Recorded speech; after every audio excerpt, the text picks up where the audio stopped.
Hello everyone, Radhe Radhe. तो आज Monday था और ये वीडियो बहुत ज़्यादा लेट जा रही क्योंकि काम इतना ज़्यादा बढ़ गया था कि वीडियो मैं शेयर ही नहीं कर पाई।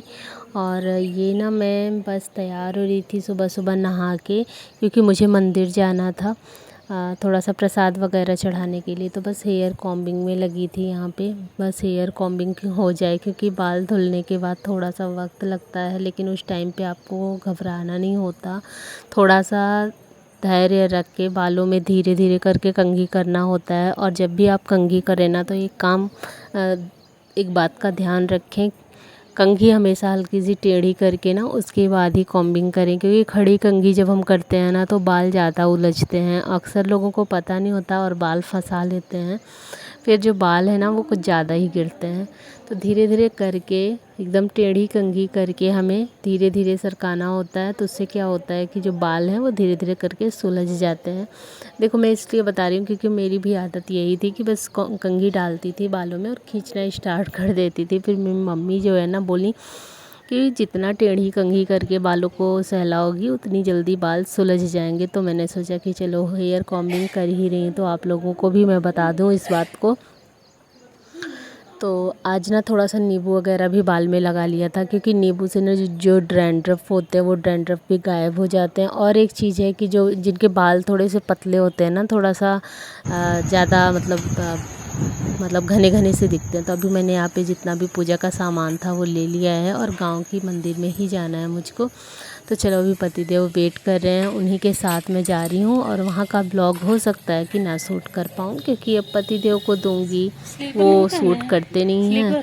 बच्चे मेरे साथ जा नहीं रहे हैं, मैं पूजा में ध्यान लगाऊंगी कि वीडियो शूट करूँगी।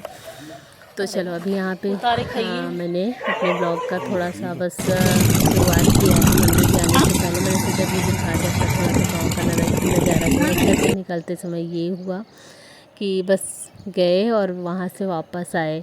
तो आज जैसा कि व्रत भी था, तो 2-4 मुझे रील शूट करना था अपने दूसरे वाले चैनल के लिए। तो यहाँ पे बस हल्का फुल्का सा मैं मेकअप कर रही हूँ। और वो मेकअप, देखो, सारा मेकअप तो मैं कर लेती हूँ, लेकिन एक चीज़ मुझसे नहीं हो पाता, मैं आई मेकअप नहीं कर पाती। जो आईलाइनर वगैरह है वो थोड़ा सा मुझसे कम बन पाता है, तो मैं बिटिया की मदद ले लेती। तो बस मैं यहाँ पे बैठी थी और वो मुझे तैयार कर रही थी। मैंने कहा कि थोड़ा सा तैयार कर दो, क्योंकि वो उसका भी कोचिंग का टाइम हो रहा था, अभी 10-15 मिनट बचे थे। तो उसने कहा लाओ मम्मी मैं लगा देती हूँ। तो वो मुझे लगा रही है, यहाँ पे तैयार कर रही है। और इसके बाद मुझे बनाना होगा नाश्ता, क्योंकि पतिदेव भी आज पता नहीं उनको क्या हो गया, आज वो भी व्रत थे। तो बस बच्चों के लिए थोड़ा बहुत हल्का फुल्का सा कुछ बनेगा। और हम लोग जो है अभी खाएंगे नहीं, तो इस वजह से मैंने सोचा कि चलो रील ही शूट कर लेते हैं। तो ये फाइनल लुक है मेरा। और ये साड़ी मैंने मीशो से मंगवाई है, या और इस साड़ी का लिंक चाहिए तो आप लोग बताइए। बहुत ही सॉफ्ट साड़ी, 350 या 400 की थी, ये बहुत अच्छी थी। तो मैंने सोचा कि मंगवा के ट्राई करते हैं। जब मैंने इसको पहना तो बहुत अच्छी लगी मुझे। तो अभी यहाँ पे बस रील की तैयारी हो रही है। जो भी मुझे ज़रूरत थी ना सारे सामान की, वो सारा कुछ मैं इकट्ठा कर रही थी। मैंने कहा दिखा दें आप लोगों को, ये देखो ऐसे तैयार हुई हूँ। और अभी 1-2 चीज़ें बची हुई थी। ये वाली लिपस्टिक ना मेरी बहुत ज़्यादा मैट नहीं है, बहुत ज़्यादा, हाँ मतलब वो चिपचिपी वाली नहीं है, मीडियम है। तो यही वाला ज़्यादा यूज करती हूँ।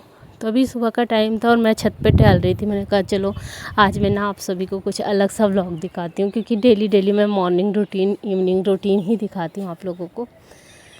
तो बस अभी थोड़ा सा तैयार हो रही थी और कैमरे का मुझे ध्यान ही नहीं था कि कैमरा किस साइड लगा हुआ है भाई। जब तक मैं तैयार हुई तब तक मेरे बाल भी सूख गए। और बिटिया देखो यहाँ पे तैयार हो रही है, बस वो निकल जाए उसके बाद फिर अपना ट्राइपॉड वगैरह लेके मैं जा रही हूँ छत पे। तो मैं छत पे गई, 2-4-10 वीडियो शूट किया और वहाँ से आई तो बस फिर से मैंने कपड़ा चेंज किया। और चेंज करने के बाद यहाँ पे मैंने आलू रख दिया था बॉईल होने के लिए।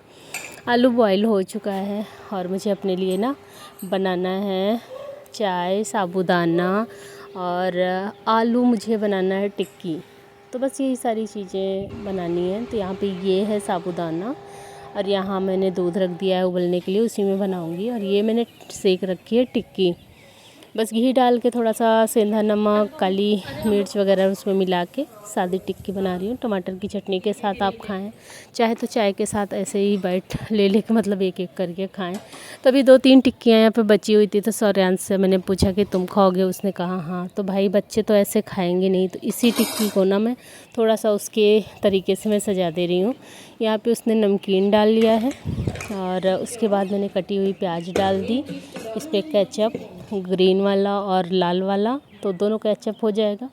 तो बड़ा ही टेस्टी सा ये जो टिक्की है वो तैयार हो गया। ये मेरे लिए नहीं, मतलब जो व्रत में है वो नहीं खा सकते, क्योंकि प्याज वगैरह वैसे भी नहीं खाना चाहिए, और ये बच्चों के लिए है। तो ये देखो, इनको बहुत अच्छा लगता है और रेड केचप बहुत ज़्यादा फेवरेट है इनका। तो चलो, इनका जो चाट मसाला है, मतलब टिक्की छोला है, वो तैयार हो गया। मतलब सिर्फ टिक्की है यार, मैंने छोले का नाम ले लिया। और हम लोग बस चाय और टिक्की खाएंगे। तो आज की वीडियो ना मैंने सोचा कि थोड़ा सा अलग दिखाते हैं आप सभी को।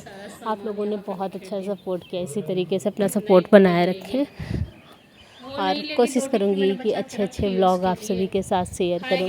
एक औरत जो है ना, अपने लिए तो चाहे जैसे रह ले, लेकिन अगर फैमिली में और कोई व्रत है तो उसे ये सारी जो ट्रिक है उसे अपनानी पड़ती है, कि कम से कम चीज़ों में वो कैसे अच्छे से अच्छा चीज़ बना सके, कि उनको भी अच्छा लगे, उनके परिवार वालों को भी अच्छा लगे। तो बस यहाँ पे सारा कुछ हो गया था, शाम का टाइम था लगभग, और मैंने बीच में दोपहर में ब्लॉग नहीं शूट किया था, और मुझे थोड़ा सा ब्लाउज मेरा अपना कंप्लीट करना था, थोड़ा सा बच गया था, तो वही कंप्लीट करने लगी। एक गृहिणी ना 2 पैसे बचाने में भी लगी रहती है, और घर के समय पे काम निपटाने में भी लगी रहती है। यही हुनर होना चाहिए। मैं अपनी तारीफ़ नहीं कर रही हूँ, मैं लगभग सभी। तो चलो, आज की वीडियो छोटी ही सही आप सभी के साथ शेयर कर दिया। कैसा लगा आप लोग कमेंट में बताइएगा। मिलेंगे जल्दी ही।